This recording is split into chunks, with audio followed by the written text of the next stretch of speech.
welcome. My name is Ines Montalvao.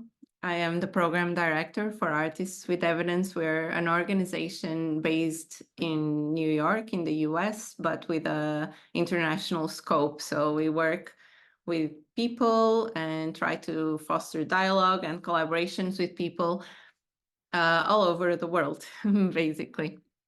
And Echo Effect, Conversations on War and Environment, is a series of conversations that we will have throughout 2024, for which we had the kind support of the Nordic Culture Fund. And in these conversations, we had the first one in end of March, and there was me and Ali Akbar, Mehta, who is here, and Colin Greer, who will join briefly. And we kind of introduced a bit of what is Echo Effect, what is this series of conversations, and the guests that we will be having. So for this conversation number 2, we have 2 guests joining us. So we have Alnoor Ladha and Lynn Murphy. And thanks for joining today. Before we kind of jump into the conversation, the title of our conversation today is Resilience Narratives Facing Societal Challenges. So we will kind of dig into that. But first, I would like to just have maybe Ali say a few words. Colin, I will also kind of do a brief introduction. The most important thing I would say is that Echo Effect the conversations are part of a broader project, a collaboration between Ali and Colin with Artists with Evidence. And Colin's here. Thanks for joining, right? Perfect timing. Good. So yeah, I was just saying that Echo Effect is essentially this collaboration between Ali and yourself and our organization, where we are combining, in a way, Ali's work and also Colin's practice, and kind of reshuffling it with artificial intelligence. And that will be a collaboration that we will foster now and are in developing. But while we were having a lot of our conversations on the topic, we got so I got this idea of like, what about having these conversations more public and have people joining in and having guests and things that can also inform the decisions we make for this collaboration. And that's how the series came to be. And we applied for some funding, and that's how we are all here today. But since not everyone has joined the first conversation, and it would be really nice to hear Ali to say a few words about what he's been up to, and also Colin about what you're doing these days. So, yeah. Sure. Thank you, Ines. Yeah, just to quickly talk about my work, because I don't want to take up a lot of space. I am a artist, curator, and researcher. I primarily work with archives that are, and essentially that means questioning the colonial legacy frameworks of existing archives, state and institutional archives, in how they're implicated within coloniality and decolonial practices, and how can artistic practices actually contribute to archival thinking in terms of creating decolonial, queer, feminist, open source, free, democratically accessible archives. And a lot of my work, at least thematically, centers around ideas of conflict, violence, and trauma. And so, in that sense, I think the subject of today's conversation of resilience narratives is very much at the core of my own practice as well, and I'm really looking forward to the conversation. Thank you, Ali. Hi. Oh. Hi, everybody. Sorry, we're talking about AI cooperation, and I can't even get on the computer. So I'm sorry for that.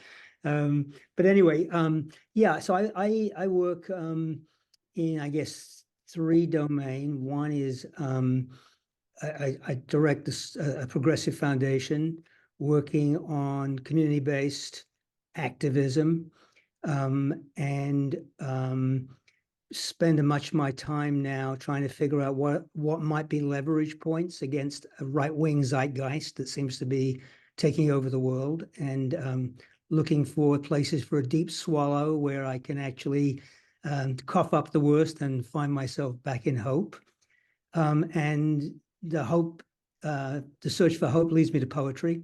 And so I write a fair amount of poetry, and we have an AWE project that is one of my long poems being turned into a musical and singing piece, which we'll do later in the year. And the third domain is I spend a lot of time with my grandchildren, who actually give me a lot of hope.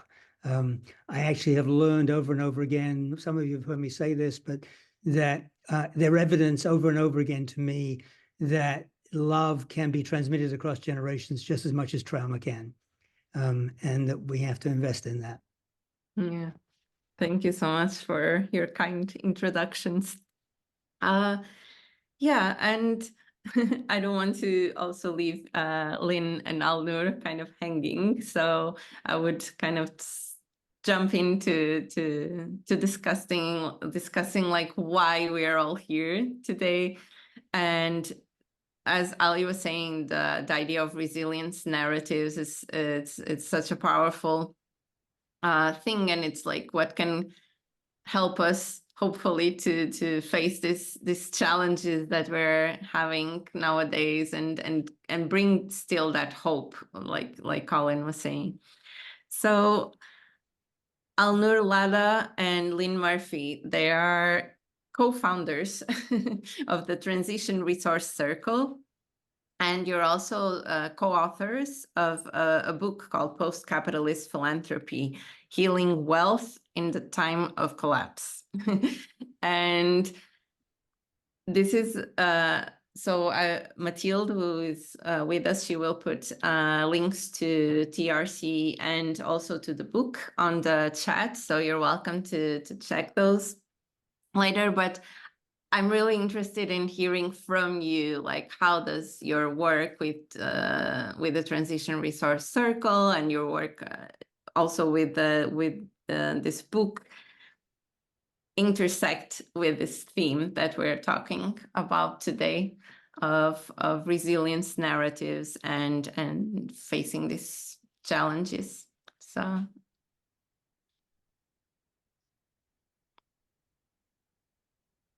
Where'd it go? Okay. So we didn't really in any way set out initially to talk about philanthropy. You know, I think for many people, philanthropy is something that happens in the background that benevolent rich people do in service of civil society. And you know, my background was as an activist and organizer, and Lynn worked in the philanthropic complex.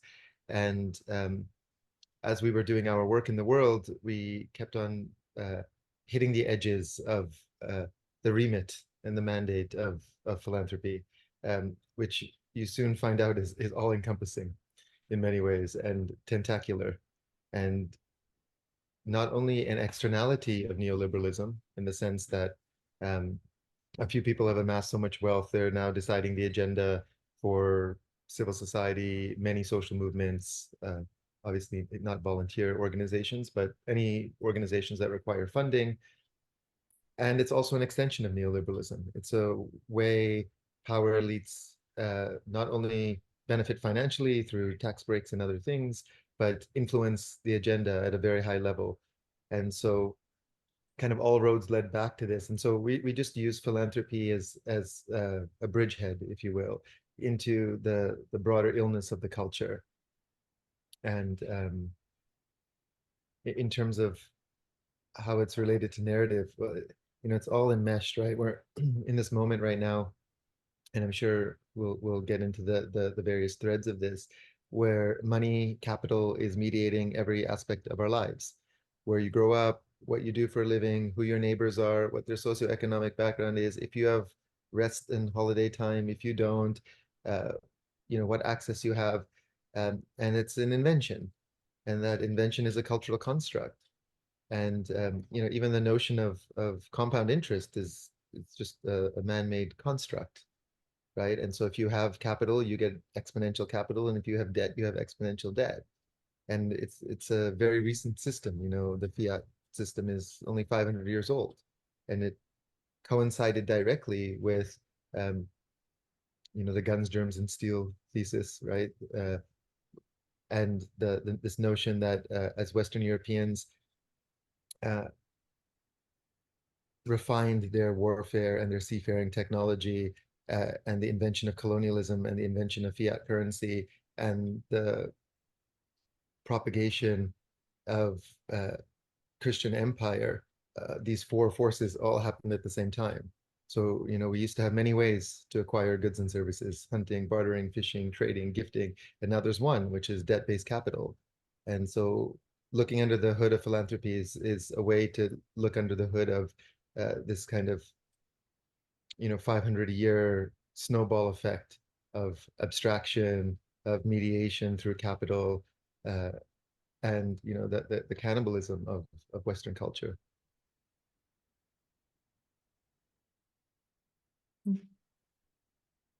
Do you want to expand a little on that, Lynn? Also, would be really good to understand what is the work at the Transition Resource Circle. So yeah.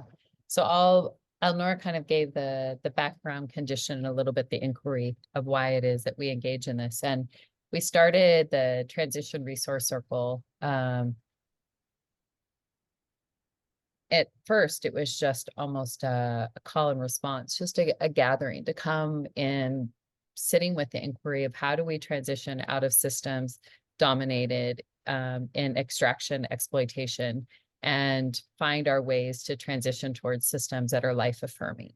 And the resources was, how do we put resources in service of life, or as we often will speak about, using capital to liberate capital, this alchemizing of resources, of money, of wealth in this particular moment where we find ourselves in the meta crisis.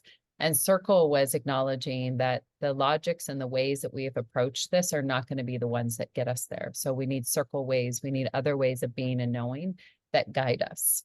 And so we did this first gathering, actually when Alnoor was leading something called The Rules.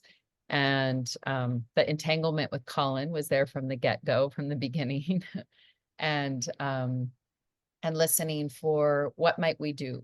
And so it started off with gatherings of bringing together the inner and the outer work, what we now speak of often as the spiritual and the political, as a praxis, as a way of being, as a way of disrupting what Alnoor was speaking of these dominant narratives that don't just live outside of us or the structures, but they are mediating everything. And where he finished with the logics that are cannibalistic, that these narratives also live within us as well, and they mediate the way that we perceive reality.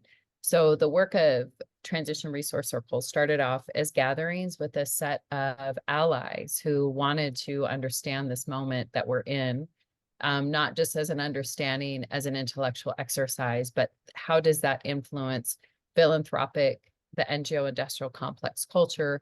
How is it influencing what Colin alluded to of these very dramatic moments of polarity that we find ourselves in?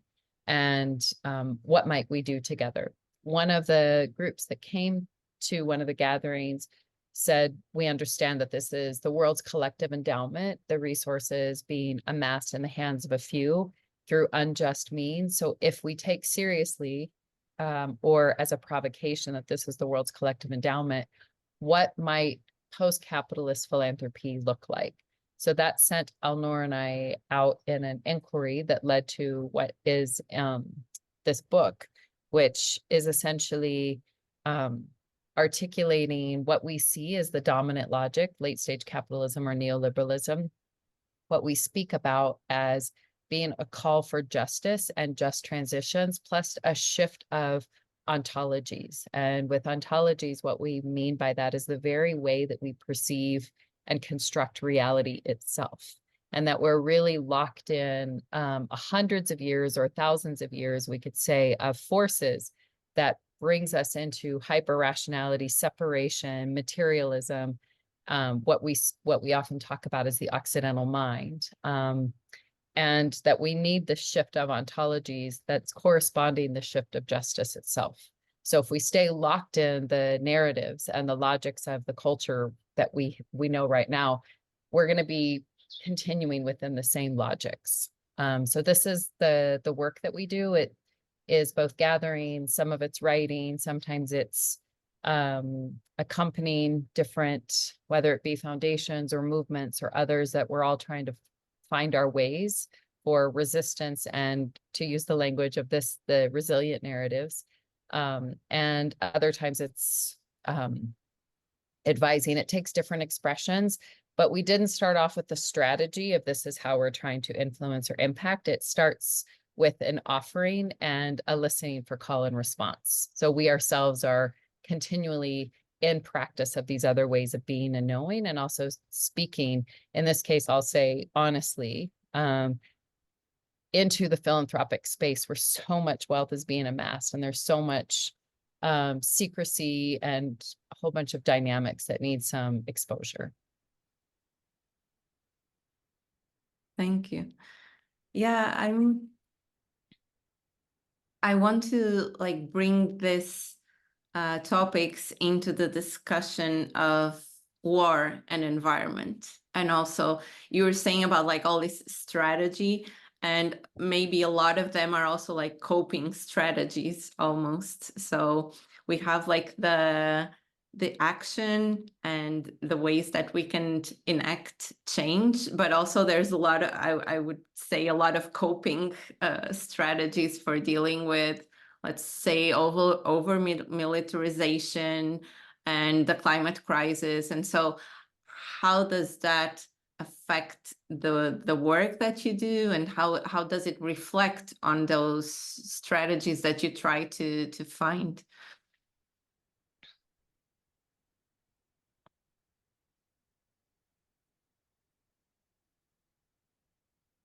Was You that want me to direct? respond to that? Yeah, I was going to say Yeah, what. I mean, either you or Or Alnoor, Colin. and of course Colin and Ali are welcome to answer. These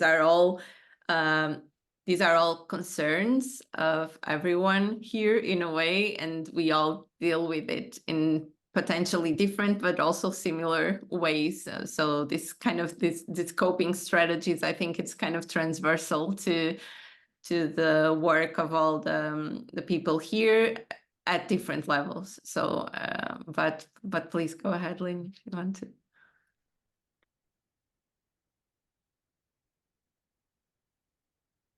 Oh, sorry, we're having the not in the same place. I was going to see if Alnoor, because I just spoke a lot, wants to start.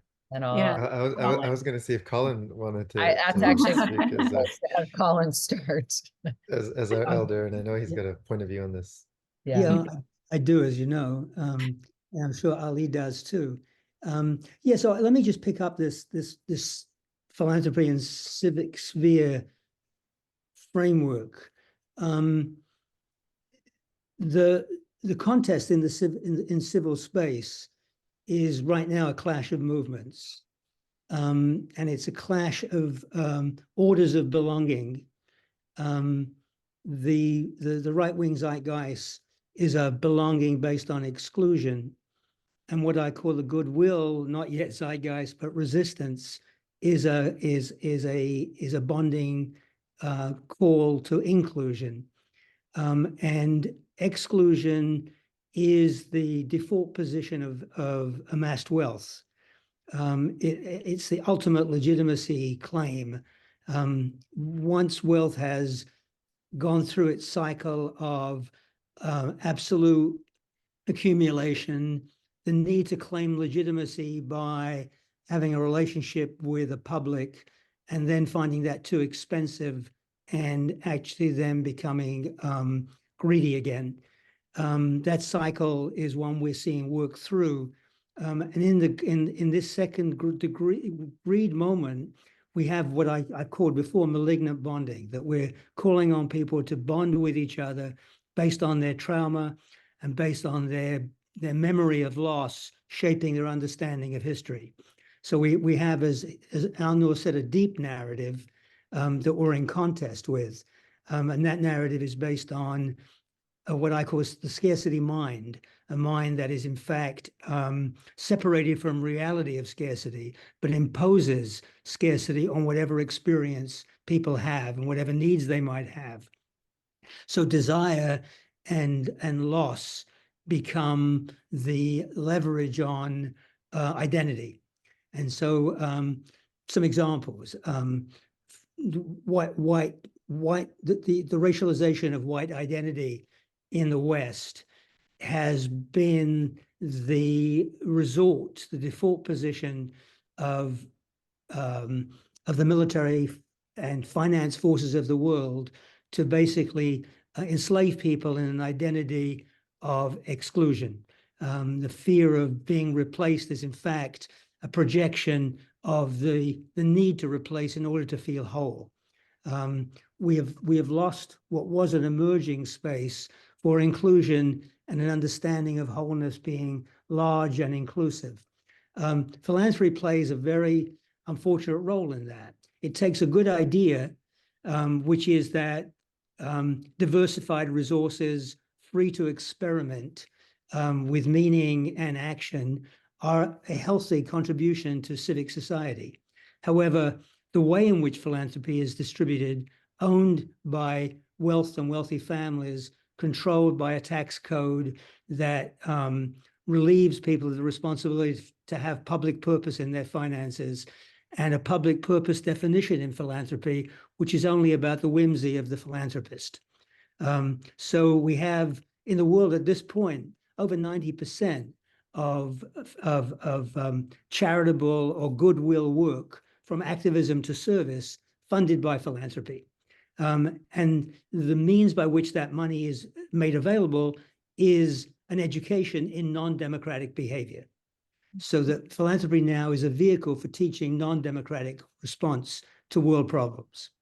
So you have a threefold, and I'll shut up after this, a threefold framework. You have debt, as Alnoor was talking about, which coincided with the creation of liberation movements, so that new nations became indebted to Western finance from the get-go. And then you have austerity, which is the response, the cultivated response to debt, which impoverishes people, impoverished nations, impoverished peoples, and an environment in decay, which pushes people into movement. So you have people moving to free themselves from disaster, to free themselves from nations that are deeply indebted, and each of the nations in which they move from and to defend themselves in an exclusionary framework. And that debt and austerity structure has enriched philanthropy. So philanthropy is an arm of that edifice, most significantly negative because it teaches non-democratic behavior. In order to be an activist and move toward democratic practice, you have to go and beg for money. Begging is not the best training for democracy. It's not the best training for a wholesome life. So we have a system that's been established through a scarcity malignant bonding narrative, which needs to be contested. And a summary of that is to say the reclamation of public space with public finance. And how do communities facing this environmental devastation, warfare, how do they get through? So I think, like, what kind of coping mechanisms or action we can see at the community level that will kind of feed from this system or deal with the system that you're describing, right? With the logic behind philanthropy. I'm going to hold off. I'll come back, but I think Ali has things to say. No, I'm really this is very interesting to just listen to. But I mean, um, to just maybe put my 2 cents in, I think what is very interesting to kind of hear in terms of the conversation so far is a certain structuring of entangled living, right? Even in terms of what Alnoor was talking about, right, in the beginning, vis-a-vis debt capitalism, that it is a highly entangled framework. There is no separation between the military-industrial the complex that is generating and facilitating wars. There are around 200, over 200 active conflicts in the world going on right now. Um, to climate change, to the ways in which vertical identities have been generated, not just through the process of colonization, but the enduring coloniality of the neoliberal capitalist system. And I mean, this is just overtly simplifying it. So I think in that sense, when we're looking at largely structural issues that actually have these kind of massive overarching frameworks where individually you feel always dwarfed in comparison, I think a coping mechanism is definitely formation of communities and working in collaborative frameworks. I was actually thinking about um, one of the things that we kind of have been touching upon in all of our conversations, even in the last conversation with you and Colin and me, the idea of democracy, right? And what does democracy really mean? Is it simply is it simply a or consensus framework, or is there a certain kind of articulation of democracy that actually protects a certain kind of ethical ontological framework, right? So the difference between democracy in its pure format, which is consensus based majoritarian view, which is adopted primarily by the right wing zeitgeist, as Colin refers to them, and the Democratic Republic, which actually is a formation of a certain kind of a system that protects democracy from itself, essentially, right? And so how do we kind of engage in these kind of frameworks and these kind of collaborative networks beyond just the idea of the republic, beyond just the nation state as a model that clearly is now a construction of a certain time, where we are, even in this experience, we are a transnational network, for example, right? So how can we actually amplify these ideas of transnational systems or infrastructures that actually are focused on the protection of certain rights, duties, obligations, not just privileges, not just wealth. But I mean, this may be not is not answering anything, but just reframing also for myself a lot of Yeah, what. and it also brings the question of the democratic decolonization, right? Yes. Yeah, and how is that democratic decolonization possible amidst all these challenges and all these crises and the things that we face? So, any comment, Alnoor? Yeah, maybe linking your question back to the war machine. If we understand how even just the basics of how the debt-based machinery works, right? It's like money is created at debt, lent to these banks at 1%, that's lent out into the world at 2% prime on average, right? Since World War II. And then we have to grow the global economy at 3% a year in order to not be in stagflation or recession, right? And it doesn't sound like a lot, but that's the doubling of the global economy every 24 years, right? Twice as many Big Macs, twice as many Toyotas, twice as many Apple computers, twice as many short haul flights, ad infinitum. And so hardwired into the system itself is the self-terminating logic of debt-based capital, but it'll do anything it can to continue to grow. And just the military industrial complex, it's probably around 3% of global GDP. So it's actually necessary within the growth debt-based system to have the war machine. Without that 3% in military spending, the system would collapse. And you don't need to be an economist or a prime minister to understand that. Like that is a necessary feature, right? It is not an externality. It's not a lever that can be controlled. And if anything, that will continue to increase.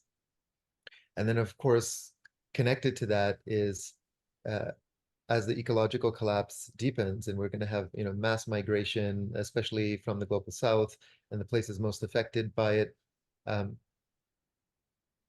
The idea of the nation state gets strengthened, borders, authoritarianism, et cetera, right? And so we're in this kind of flywheel effect where the intensity of and the consequences of the decisions that Colin was pointing to, this kind of link between the debt, nation state, ecological collapse, migration, are all reinforced through identity, right? The false identity of nationalism, of patriotism, of tribalism, of religious identification, right? This desire for ethno-states, more and more we're seeing borders wanting to be defined. In some ways, you could argue the U.S. has become a kind of right-wing Christian ethno-state, not dissimilar to Israel or Saudi Arabia. And I think when we try to move then into, well, what do we do about it, and finding ways for hope and all of that, I think if we were truly to internalize and metabolize the magnitude of the system, and I think of it as like a complex adaptive evolutionary system, it's alive, not in the way an ecosystem is alive, but the way Frankenstein or AI is alive. It's so sophisticated and it's so seductive, and the front line of this is sovereignty, right? At a individual level, having our identity not being tied to these made up categorizations, at community and cultural levels, not being identified as members of nation state or members of religious tribes, but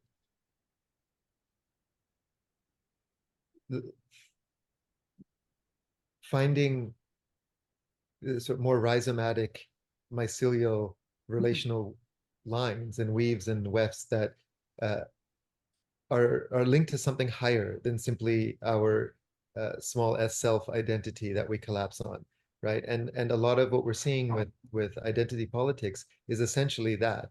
It's the reification of identity, whether that's white supremacy, but also the left and social movements and the woke and all of that.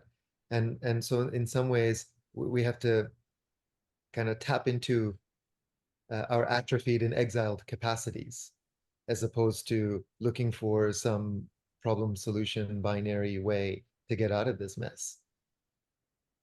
Yeah, definitely. I mean, that's also very much aligned with why we wanted to start these conversations and why we're dwelling in the art science field. So, because we also believe in that sense of collaboration, and that things can only kind of work out if different fields that are not that different in its essence, then that there is this collaboration and this narrative. There was something that we talked a lot about actually in the last conversation, in this fight for fighting denialism also.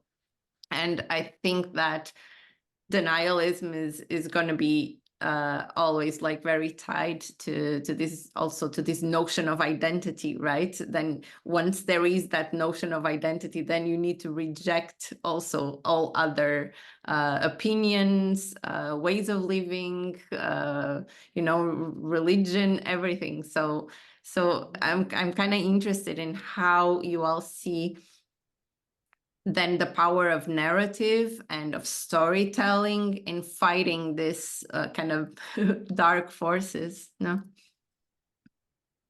It's interesting that you kind of jump to this question because, I mean, I completely agree with what Alnoor is saying, that there is so much that we have constructed to be truth in the world around us, which essentially is fiction, right? And in that sense, when you're connecting it to storytelling and narrativization, that narrativization actually is one of the oldest forms of how we have generationally transmitted knowledge, information, everything that we know, right? Everything has a trace back to storytelling. The proverbial fire in the center, and a circle of people listening to the storyteller, often a person who has traveled a little more and is bringing information, right? That's the mode. But fictions also have the capacity to be much more powerful than fact, because I think that fictions do not have the burden of accountability in the same way that facts do, right? Facts, when presented, can be challenged and contested, and so then there's this whole process of verification. But fictions are fictions, so they are in a way not uh, in a certain way challengeable. So then when we kind of actually start believing certain fictions to be true and truth, without the kind of sense of accountability that we need, right? What then happens to the way in which we shape the world around us? And this is actually one of the ways in which the idea of memes, the original idea of meme theory, right? Of why certain ideas actually live out beyond a certain beyond the capacity, or how does one increase the capacities of certain ideas to live through, like for example religion as an example, has lived out beyond multiple lifetimes, but it is strong as an idea. But certain ideas do not live. How can we then reinforce ideas of equivalence, of equality, of diversity outside of these fictions in ways that actually are life affirming? Can I say also, did you finish your thought, Ali? Yeah, please I go just ahead. wanted to pick that up and maybe contest it just a little bit. The distinction between fact and fiction is also an imposition of Enlightenment representation, which depends on its own logic. It's syllogistic. So fact, as understood at a given time, might be fiction and has proven to be so. Our methods for understanding fact, for example, statistics, are fiction for individuals, while they may hold for masses. Fictions might be truthful in a sense of profundity and deep connection that what we understand as fact is not capable of. And fact robbed of that depth is inhumane. And then I'm going to just leap, if I may, having said that. If you think about how wars are reported, they are typically reported by X number of people died. And oh my God, a third of them were women. And a half of those people were children. as though in the factual life of our societies, we care about women and children. It's a dramatic trope to attract attention, but not to change behavior.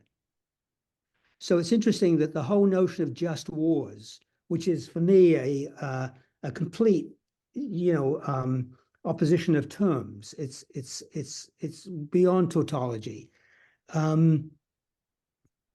Just war, and therefore the definition of war crimes, doesn't include child soldiers. It doesn't include the child trafficking that comes out of movements of peoples.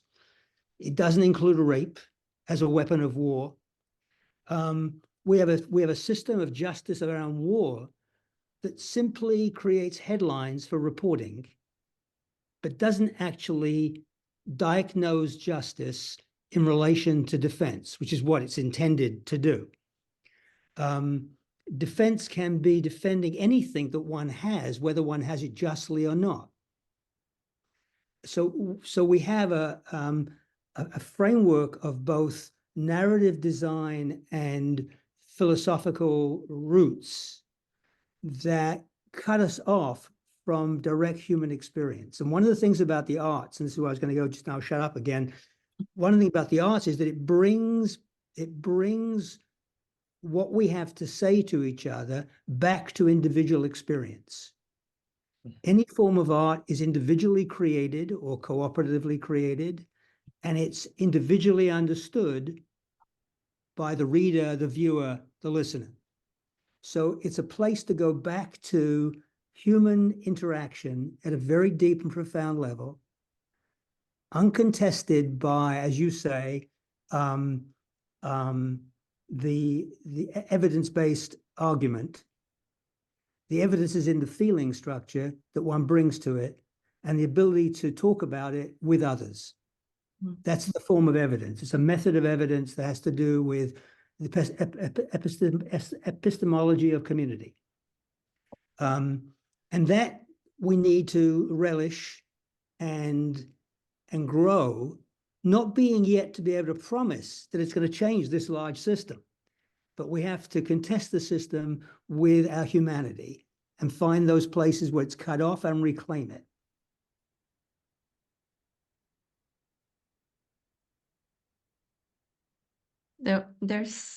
Thank you, Colin. I was thinking if Alnoor would like to comment on that from the perspective of narrative journalism, where is the accountability also in reporting or sharing stories, and how do you see yourself or your role in that sense also in that field? If we go back to this metaphor of like the complex adaptive system, right? So within a complex adaptive system, what we are told, the dominant narrative is that there's somehow a merit system, right? You do the right things, you go to the right schools, you will like elevate within that system. But what a complex adaptive system does is it finds those people who best serve its logic and it pulls them to the top. It's like the opposite of the dominant discourse on this. And so if that's the case, well, we can take any category and do the same thing, right? The same analysis, which is we think science will save us, but science is just a subset of neoliberalism, right? Who's deciding the agenda for research and development, who's deciding what gets funded, how, why, what is their socioeconomic, racial, gendered background, all of that. Same is true with technology, same is true with journalism, right? Who gets rewarded within the system and what do they get rewarded for? They get rewarded for what Colin referred to as these kind of sensational tropes. They get rewarded for towing the line in the dominant discourse. And so there is no accountability, right? In a system where everything can be bought and sold as a commodity, the first casualty is one's integrity. And I think that's the kind of my take on the structural, historical, constellational worldview of why we have such a dearth of accountable, sober, responsible journalism. Journalism, just like media, is a subset of neoliberalism. Its job is to perpetuate the existing system and grow GDP at all costs. And it's kind of become similar to philanthropy, both the siren and the lullaby. You know, the siren is, oh, this bad thing is happening, and the lullaby is, well, we have it covered. We have an explanation. We have a narrative. We have a solution. And so the system just perpetuates. And I'd love to hear Lynn's take. Yeah. I have a lot swimming in me from these last questions that have come through and dialogues and what you've all offered.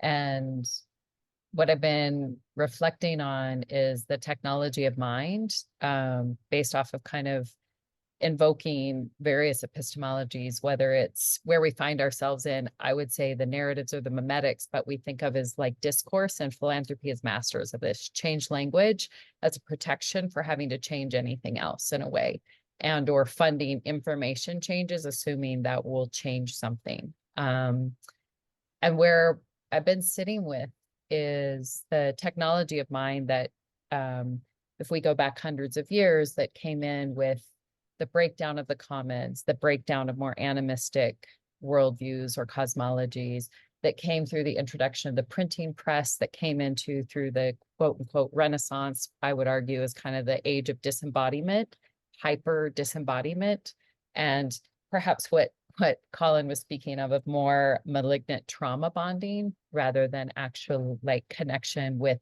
one another, with place, with land, with the more than human.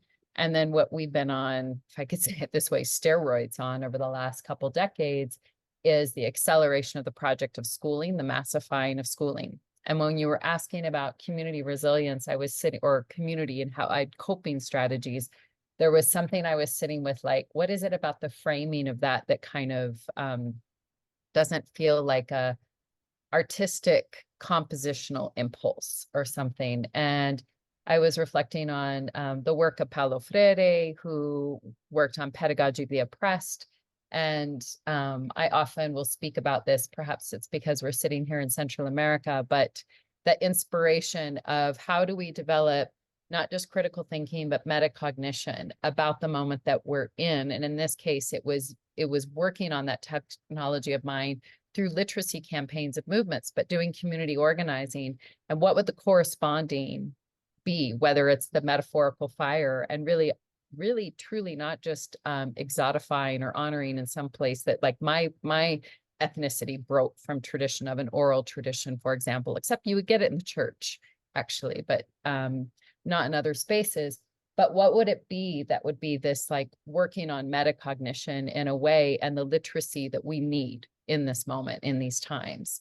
And this also led me into kind of almost the counterpoint, you know, with the current narrative journalism that feels like, and I put myself in this, it's hard to even be with it because it feels like I'm consuming more information and more narratives, and it's like doubling down on the mimetic structures living in this body, in this vessel, and then coloring the way that I perceive. And so I'm sitting with, like, often I'll sit with the provocation of what is the education for our times? What is the equivalent literacy that we're needing to respond to cascading crises and the meta crises?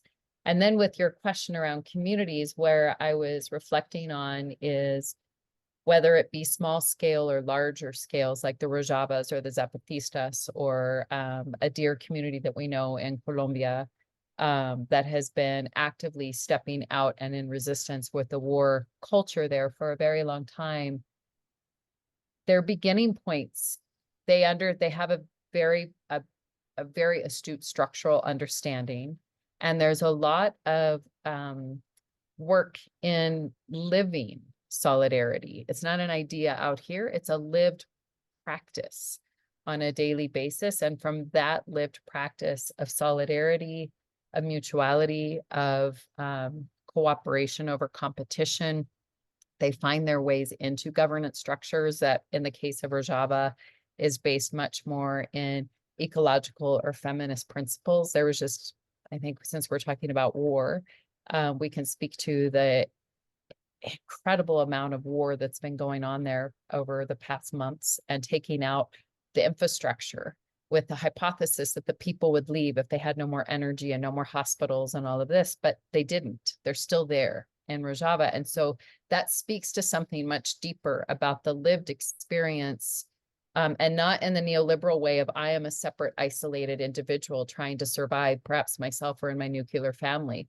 But if I dare I use the word collective coherence or resonance that is with one another, that is with the mimetic structure and is with place and is with, some would talk about this as a bioregional response, which is where I look to in these days. As you know, Alnoor and I will often borrow the language of Hakim Bey of temporary autonomous zones that I think we could speak of within the bioregion.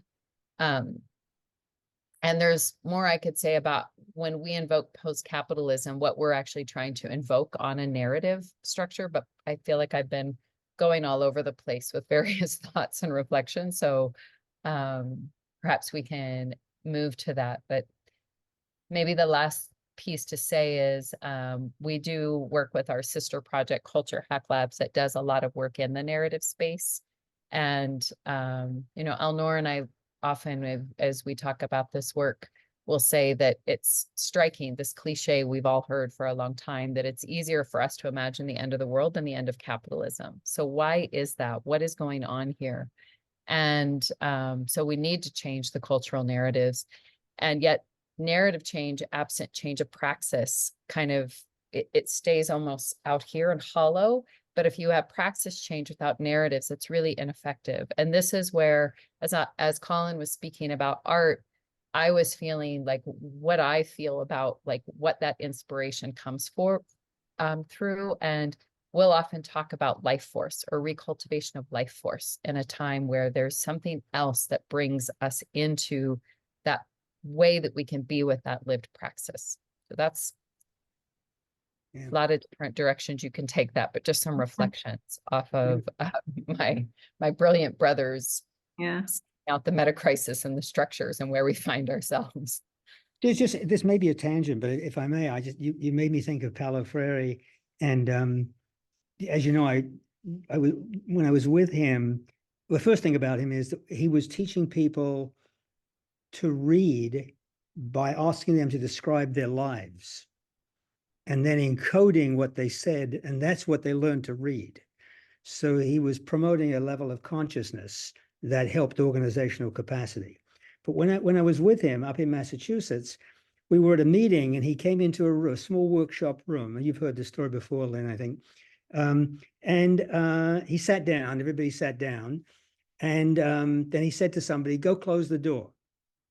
And the person he pointed to got up and closed the door. Then he sat down. And Paulo said to him, why did you do that?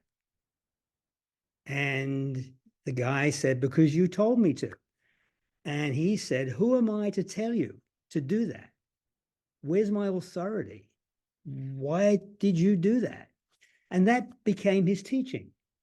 And he would find that kind of moment. And I think that's about personal integrity. It's about understanding that we have to break through our barriers to collectivity, our personal barriers to collectivity, by being conscious of how we resist the collective. It's kind of a stark historical fact that you have 2,000 years of Christianity, and there's no better message about love. There are other messages about love, but no better message about love. And for 2,000 years, that message has been promoted and not realized. The institutions built to realize it have done the opposite. And that's noteworthy both because we keep the ideal alive, and it's also noteworthy we create institutions based on scarcity that don't let us do it.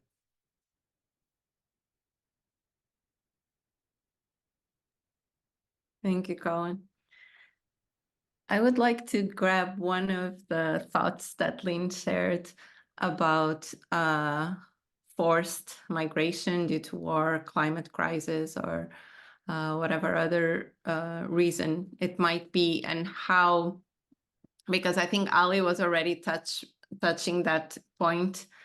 So from both the perspective of the identity and like what's different and what happens when people migrate, why they migrate, why they don't want to migrate.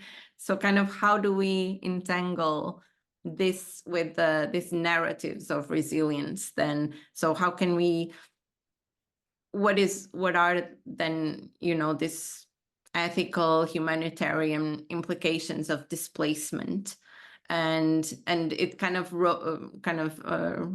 circles back to this idea of strategies or ways to foster resilience in this community. So how do you all see this, and also in your practice, because a lot of it, Ali has, for example, an incredible archive footage of conflict.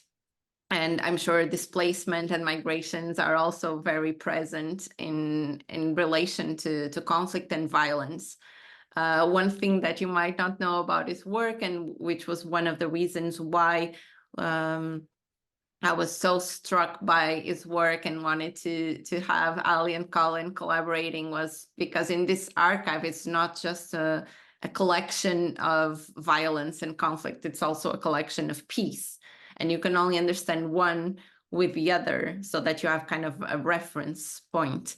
So I think that this is something that I would like to also go into. That was something in your book, this idea of a continuum of possible futures. So kind of how does the whole thing integrate? How does this narratives of resilience discussed in a way today? How do you see them when we talk about the movement of people and in response to all this poly crisis?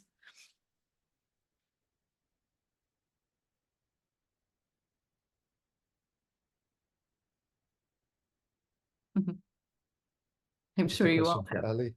Go ahead. Oh no, I was going to say I would love to hear Ali's take, just as the archivist in the crew. Um, Actually, I was trying to remember this speaker, this author of the book. I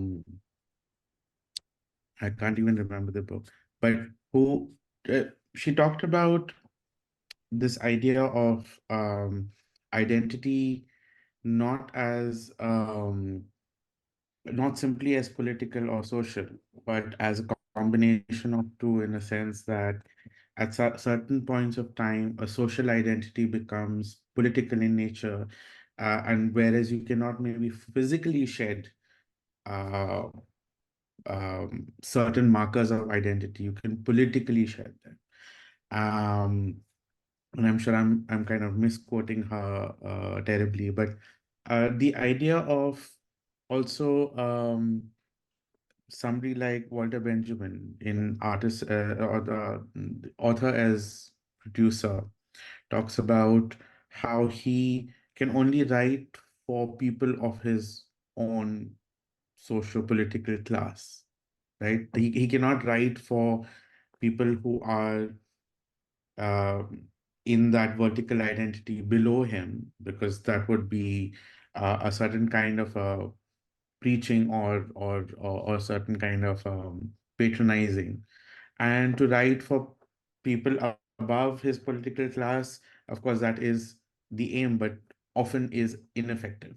So so he talks about writing for his own political class, and in that writing, by the very act of writing for his own political class, there is a certain kind of a class suicide that he talks about, right? So I'm just thinking about this idea of a class suicide, also kind of taken in a more expanded idea from this idea of political assumption of identities or political disavowalment of identities that actually are rooted in a certain ethical positions. And again, building on what Lynn talked about even earlier, but also just now then you talked about epistemologies, you talked about ontologies. And I was thinking about this whole Karen Barad idea of ethico onto epistemologies, which is the inseparability of ethical, that that in knowledge production you cannot choose but to take a ethical position. And again, what Alnoor, you said, that that is not the way it is in practice. That is not how things are. But if artistic practices, or under the guise of artistic practices, we can assume to take those kind of positions, enforce and kind of push for those kind of positions to become normativized. What could that do? So in that sense, at least with my projects, uh, there is always a clear idea of, okay, history, yes, but history from a perspective of historical materialism, of looking at history as a history of political struggles, of looking at ontologies, but of power. And that in a way always is guiding the mode of documentation and archiving, where then archives and the users of archives, the not to use this word because I think it's in a very different context, but the consumers of archives, the relational end nodes of archives, who are us as individuals, um, we all then become witnesses, right? And so the power of, or by becoming witnesses, we are also kind of implicated with the position of being a testifier, because he who or they who witness also have the obligation or the duty or the responsibility to testify to the truth of occurrences, to the truth of what is happening. And also witnessing collectively puts you from an individual perspective of the of a lonely witness to a more collective community of witnesses who then can speak. So at least in my practice, these are the kind of things that I kind of often I'm engaged with, this idea of speaking about um, certain kind of truths. And in a way also then, for me, I think archives as a mode of working um, also contains the possibilities of containing multitudes, of having the rhizomatic, relational, porous, to have that kind of porosity of transmission, where you can actually hold space for both that which is required, but also that which is unspeakable. So in these spaces, then how can we then start operating? And these are for me just starting points of creating certain kind of politically conscious futures. Um, yeah, I think, no, I think I'll stop now because I can spoke a lot, but happy to I've jump also in. shared in the chat a link to the Purgatory archive, which is one of the works that Ali has been doing. There's close to 10,000 entries at the moment. 30,000. 30. So it's like a growingly it's an incredible archive and collection, but it also is, I think, or can be many times as a starting point for having discussions about this continuum that we were talking between peace and violence and how it manifests. Because when we talk about violence, and one of the reasons, like, for example, that we chose the title of these conversations to be about war and environment was to avoid what we have talked about before, like these euphemisms of language, you know, that talking about conflict instead of war. And so the language matters. And in the case of your archive, is also this visual language, right? So yeah, I don't know if anyone also wanted to say something about this topic, these ideas, or also about this movement of people and the reasons and kind of the root and the causes and the consequences of these migrations in face of the global crisis.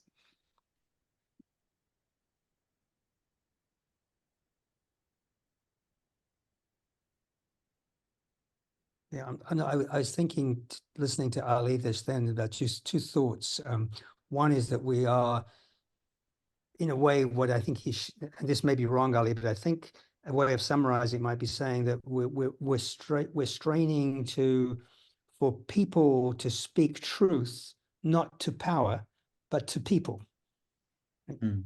People speaking truth to people. That's the way you can test power. Speaking truth to power is a misnomer, I think. And the other thing that popped into my mind was James Baldwin's thought about identity, and the size of your archive made me think of this, which is, he said that we need to wear our identities as we would wear loose clothing. Right? The bigger, the looser, the more secure the identity is. The tighter, the more restricted, the more politicized and the more conflict ridden it is.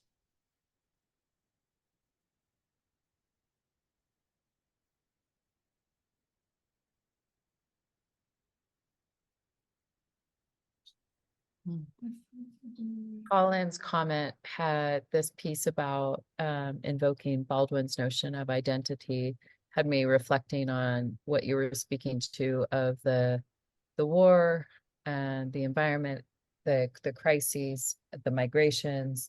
And one of the pieces of what Alnoor and I endeavor to point to is the inherent kind of hierarchical pyramid logic of late stage capitalism that kind of leads us into like being trapped in what we talk about as the often kind of one of the roots of it is the unholy trinity of materialism, separation, and rationalism. And since we've been talking ontology and epistemology and these language pieces, I was feeling the friction of that and the way that those narratives and structures are ones that we're in constant dialogue with, whether it's everything from, am I at war within myself, war within my neighbor? Am I in a malignant trauma bond that there's a constant device going on in me that's othering in every moment? And sitting with that, with the invocation of Karen Barad's work, and Alnoor and I talk about ontological shifts as kind of a shorthand of that notion.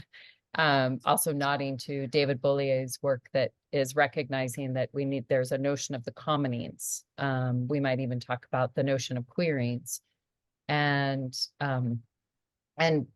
working to find ourselves in a practice of ontological shifts that's rooted in the cosmology that's more in more of a spiral logic kind of a sense that we are actually, we invoked the word entangled, but like deeply interconnected. There's an interbeingness.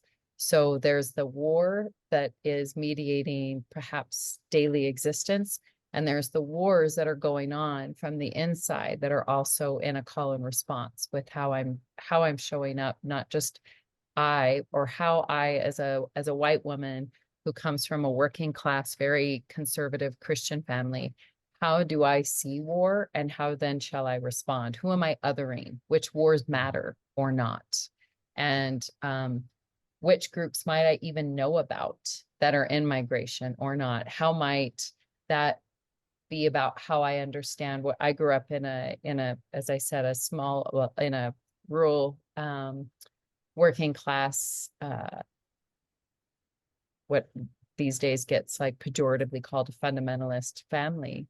And yet it was a place of many refugees, and how I even perceived what was going on, and back to Paulo Freire, whether there was a consciousness that allowed me to even be in response, or whether there was already a process that that was going to determine my politics, how I respond and perceive the geopolitical crises, and whether in that place where I am, there's a lived practice of solidarity because the so-called war and migration has come here.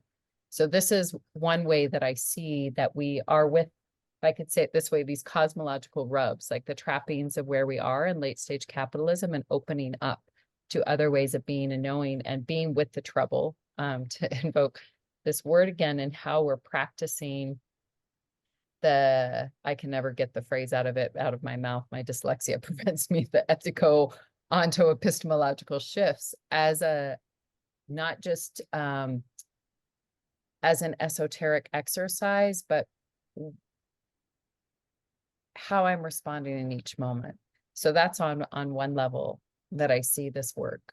And the other side of what you're speaking to, of the movements of people in response to the crisis, I invoked work around bioregional earlier. And, I previously had a life of working at the nexus of philanthropy, international development, and humanitarian work.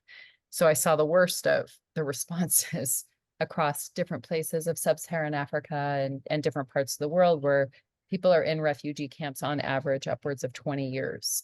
And there was a very small endeavor going on to look at permaculture principles and regenerative design, and working with how might we use living systems to reimagine what happens in these places. And back to the notion of temporary autonomous zones and others, it's back to whether we're in the notion of charity or saving, or whether we're actually in life affirming, and from that place seeding what are the responses in these places. There's a lot more to say about that, but I've said enough. But I feel like these are the works of our times, is really understanding and being in response, where it's, again, I keep notioning back to solidarity and other ways of being. So we're not continuing the project of coloniality under the new ways, the new guises of response to the crises.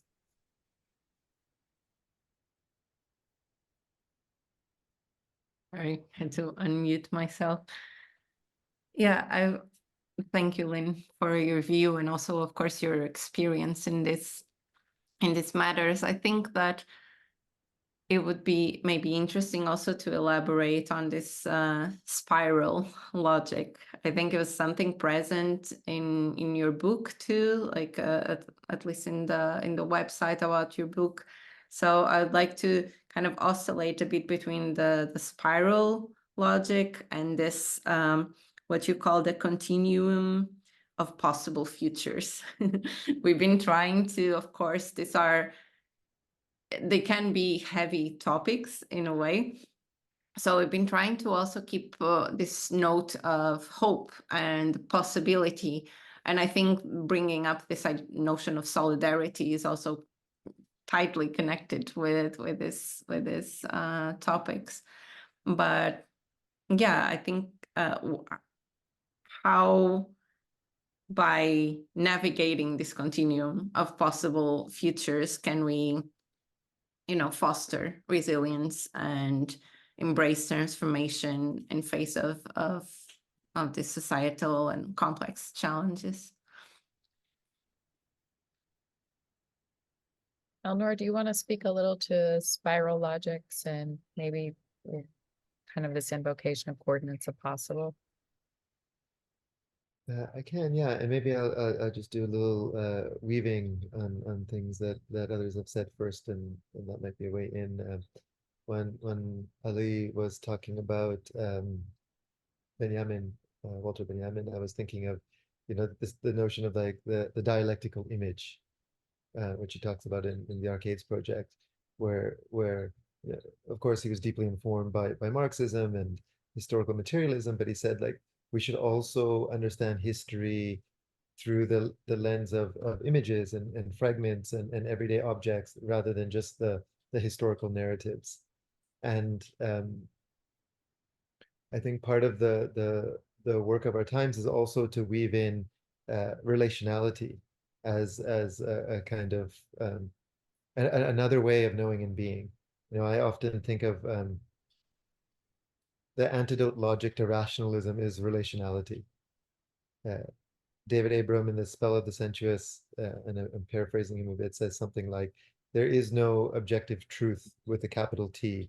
There's only the quality of my relations. That through dialogue and discourse, the various layers of truth are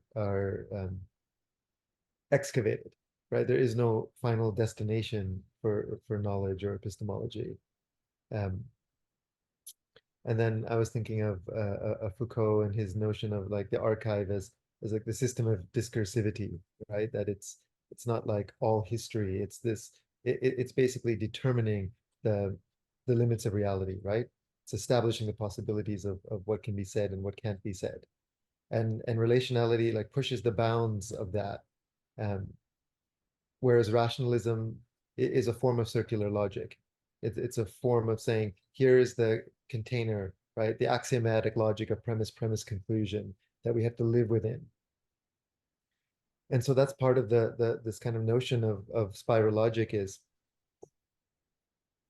looking at the pyramid logic that Lynn referred to of rationalism, materialism, separation as like the core, and then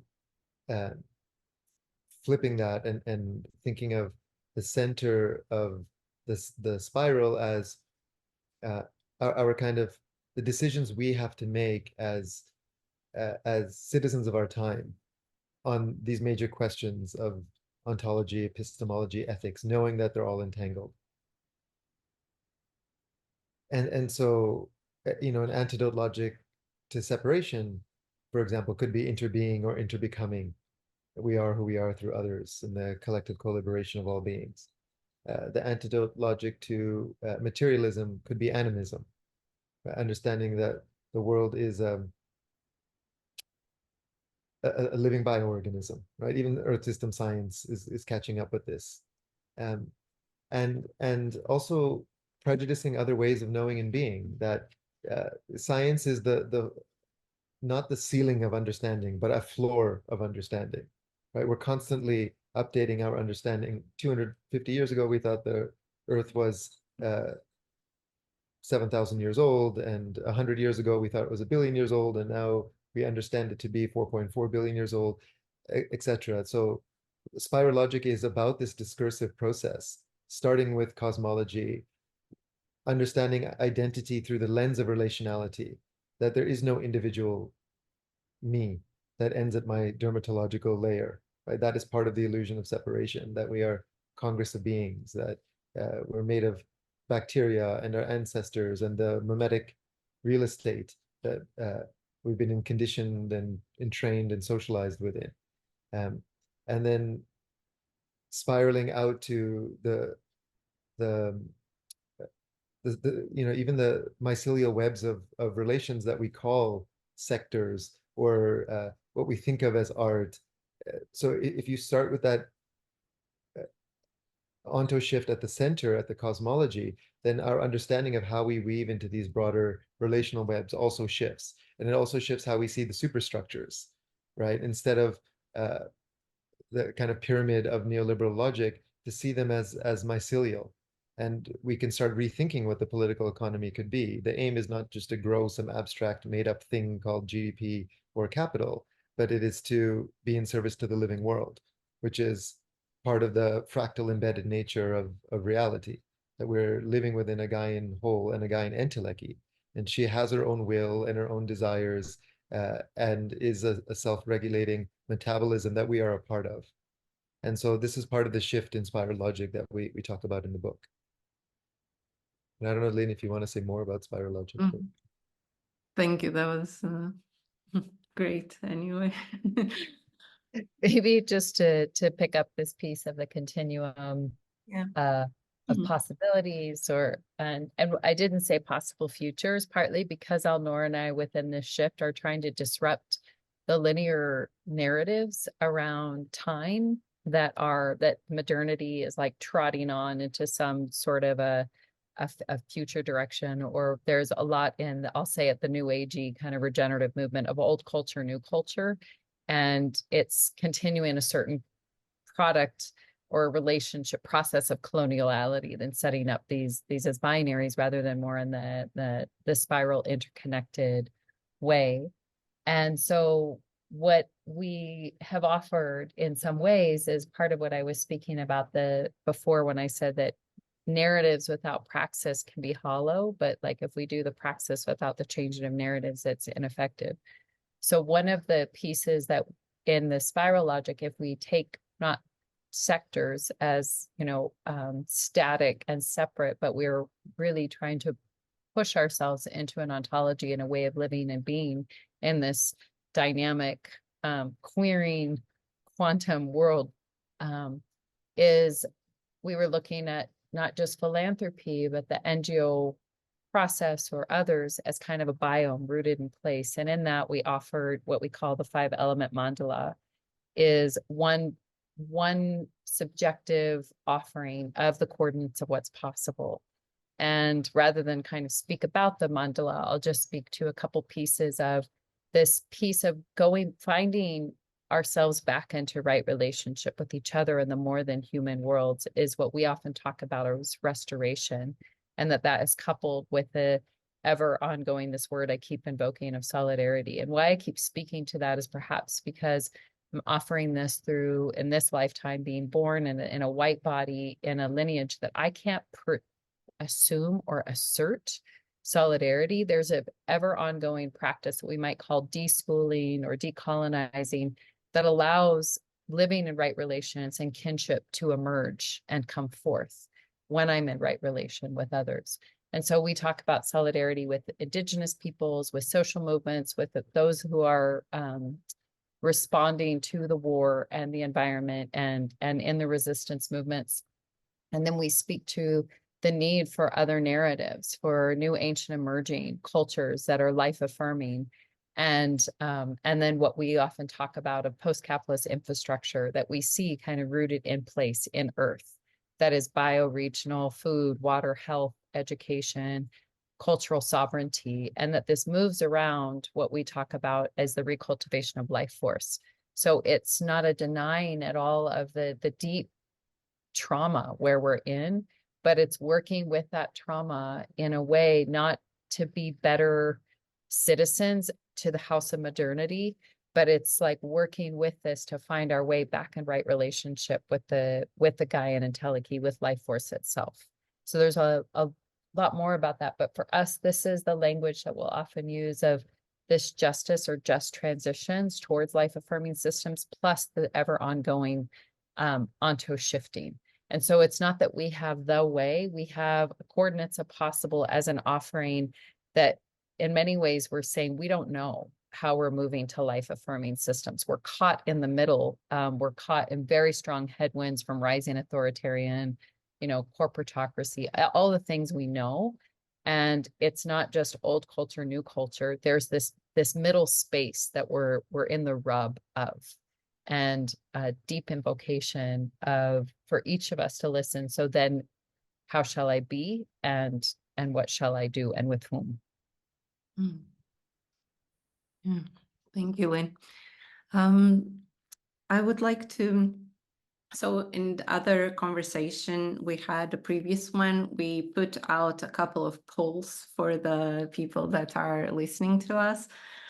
And I would like to put out a poll. It's really, again, just like last time, I don't give the option of both. So you kind of need to decide on which of these options kind of you feel that is playing a more prominent or significant role. So if we could put out the poll. And then we can have a little bit of the feedback from people. So the idea is that in fostering resilience amidst societal challenges, which factor do you believe plays a more significant role? And the narrative. So when we talk about storytelling that inspire hope, resilience, and collective action, and this was something we mentioned a lot, or the idea of transdisciplinary collaboration, integrating diverse perspectives and expertise to address complex issues effectively. And Interesting. So we're getting some of the votes, and the most immediate answers were towards transdisciplinary collaboration.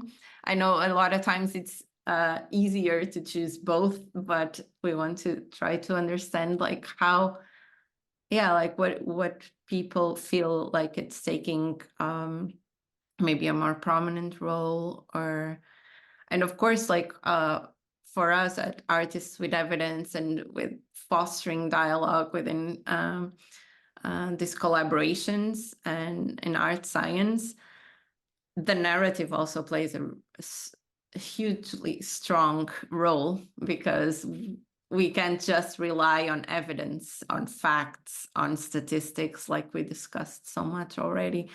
There needs to be a story, and we are in a way almost fighting against the other stories that are being told and that shape so much, like access to information, what people get through internet, and also in linking with what Colin was referring to, this mentality of scarcity that happens constantly online, right? It's like you need to buy this because it's the last day, it's going to end, you need to do it now. And so this feeds into this scarcity mindset. So actually the outcome, I think I can end the poll and then share. It's kind of half. Wait, no, sorry. Now I'm sharing.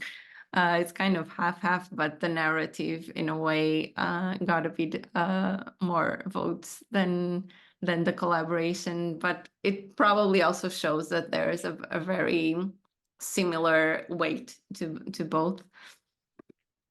And another thing, so it seems like the chat wasn't available for quite a while. Somehow there was some kind of issue, but if you still have some, if you have some question or some comment that you would like us to ask our speakers, or to just write it on the chat and I'll read it. And I want to make a challenge to Colin. Last conversation, we had a couple of really nice moments where Colin shared some of his poetry. And I'm wondering if there would be something in regards to this topic that you would like to share with us today. Sure. Yeah. Transparency. You asked me that earlier, so I have two poems. You have to. Great. But let me just, there's an advert, there's a conflict of adverbs that Lynn used that I want to just tease out because I think it's important. You talked about going back, and then you said going forward. And I think it's really important that the going back is a recovery of possibility, not going back to another lifestyle that we've previously had. We're going forward, and we can't deny the past. We have to capture the values in the past. We're not trying to rebuild the past. And then one word about movements. Movements and solidarity are the places in which we can make a difference. We can make it a variety of levels: political, economic, and then transitional and transformative, and what Nietzsche called the transvaluation of values. That's ultimately what we're talking about, the transvaluation of values. So let me just, one poem is called The Dark Ages. What did they think in the Dark Ages? Did they edge away from the drop-off earth? Did they paint all the doors the same color, not knowing who to trust to make the great globe a little more just? What did they think would surprise us? That slaves were soulless, that the games of golden dominoes were rigged? Perhaps they were grateful for umbrellas fabricated for family size. What did they think of sin in the Dark Ages? That rain and wind reveal the truth?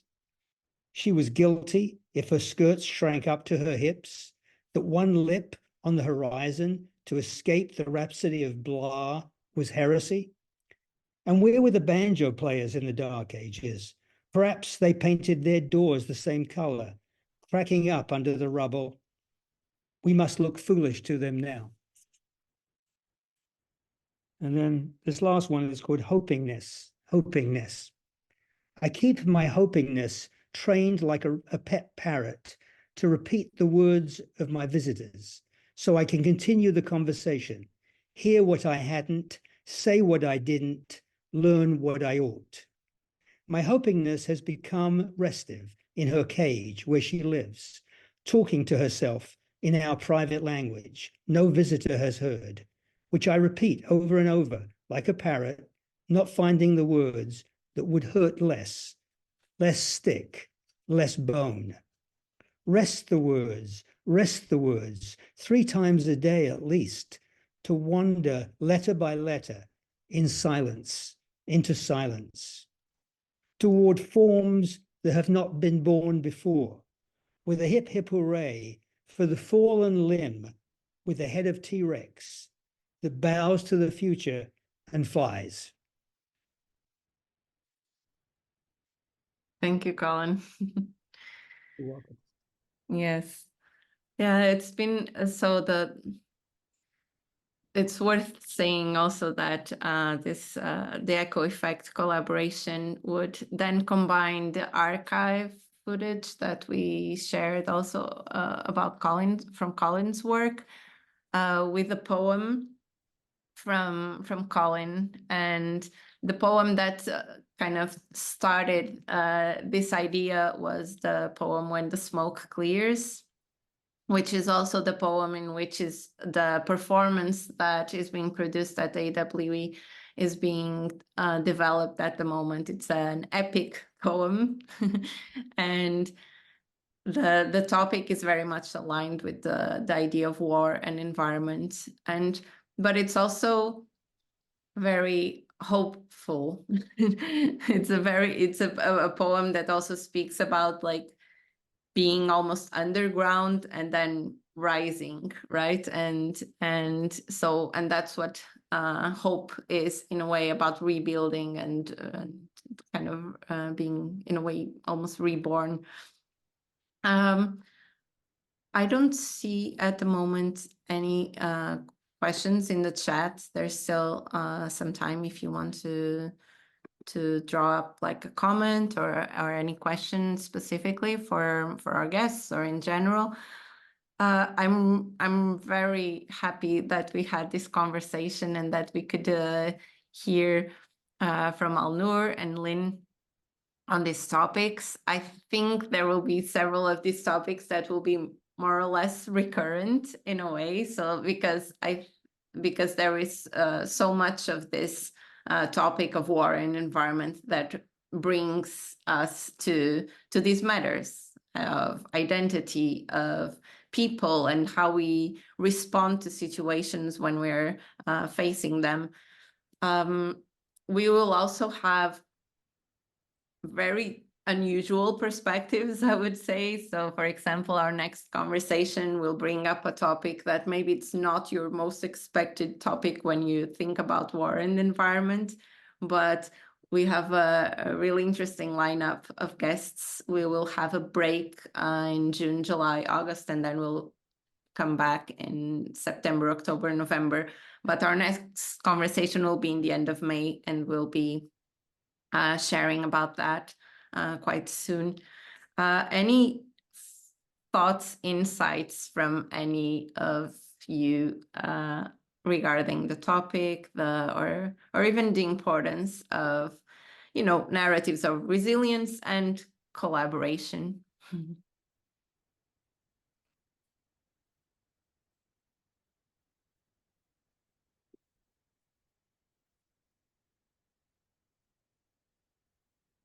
I meant from the speakers.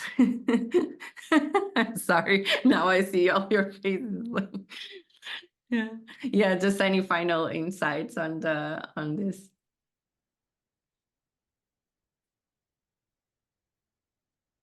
I would just say I hope the conversation was helpful and useful to people, and I hope that, more important in a way than the content, that we are modeling the behavior we're talking about, that we're actually listening to each other and trying to share our understanding of the moment we're in. Yeah, thank you.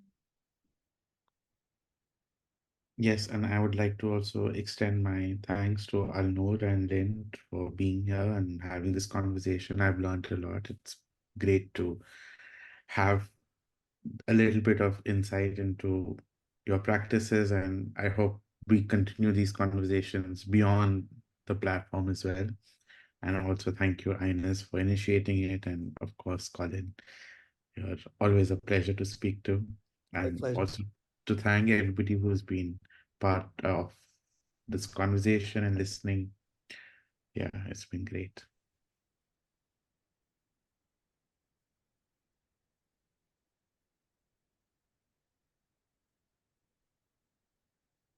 Any parting words, Lynn and Alnoor? Oh, you're on mute, Lynn. Oh, I just unmuted myself.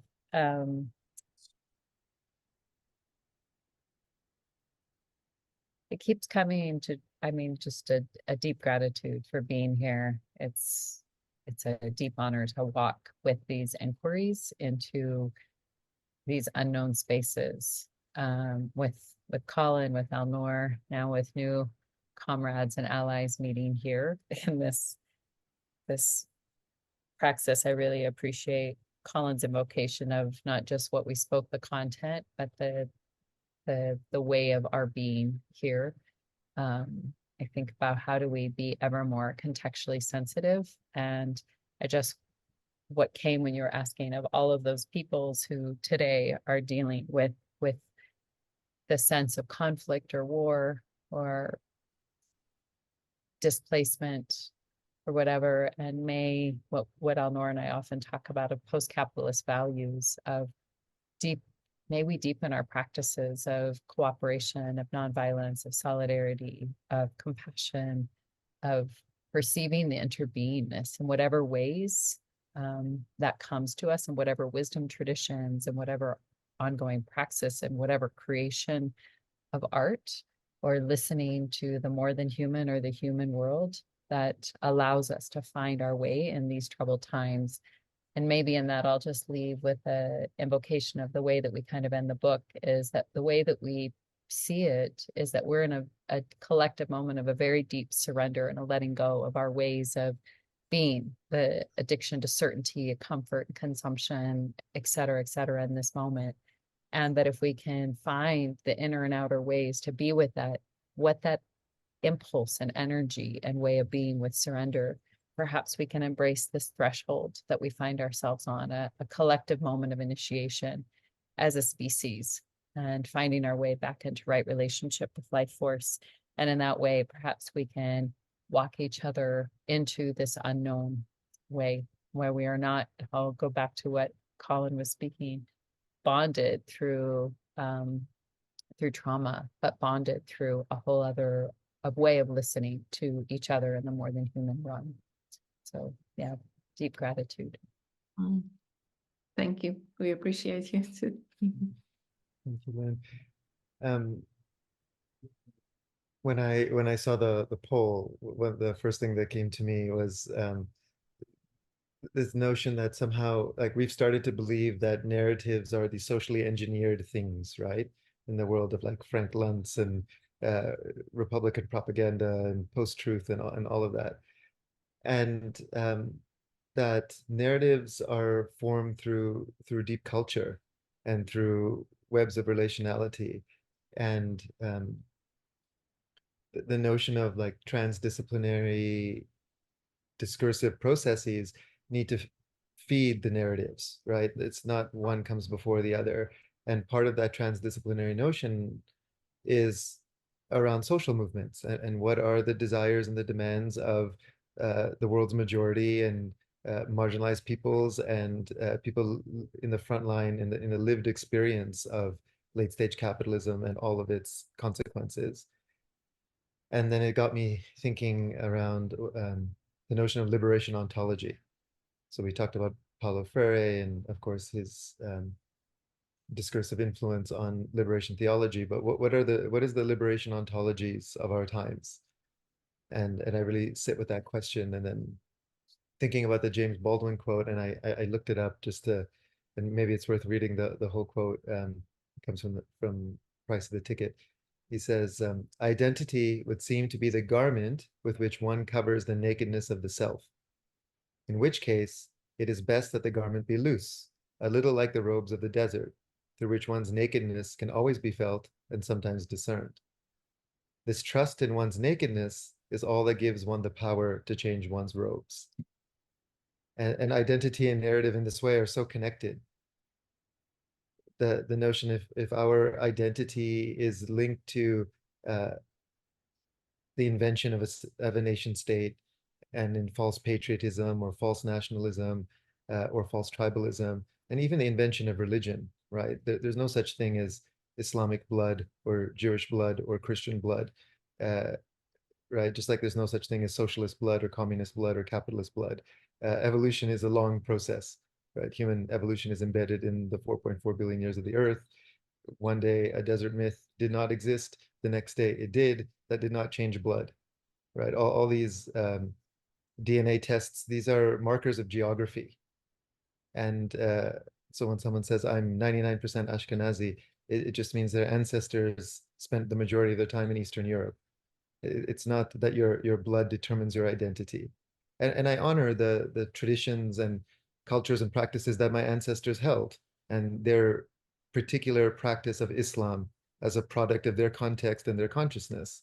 But we are at the edge of consciousness, right? We are the heirs of our ancestors' legacies and endowments and entrustments.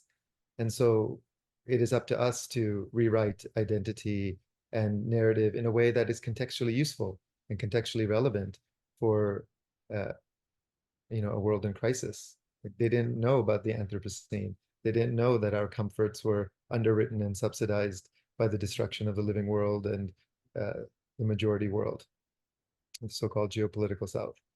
And so we have different obligations and different responsibilities and different entrustments. And that's what it means to be, alive at the edge of consciousness in 2024 and to be a citizen of our times. And so I go back to the question of what is the spiritual political praxis of liberation ontologies? Thank you, Alnoor. Yeah, we can leave the question in a way not hanging, but it will definitely inform how these conversations will evolve. We also want it to be kind of an open and transparent process, and that will again feed into the collaboration, the echo effect collaboration. And I would like to just end on this note of what you said. It is up to us to rewrite our times in a way. So we're kind of the ones that can shape also the narrative, right? So yeah, and lastly, I'll just again thank you all, and I hope that everyone will join us for the next conversations, and both of you are of course welcome to attend also. And yeah, thank you so much for thanks for hosting, Ines, conversation. and thank you, Ali and Colin, for bringing this merry band together. Thank you, Yes, Lynn. thank you both for joining us. Yes, thank you. And thanks to our audience. Thanks very much, Ali and Ines.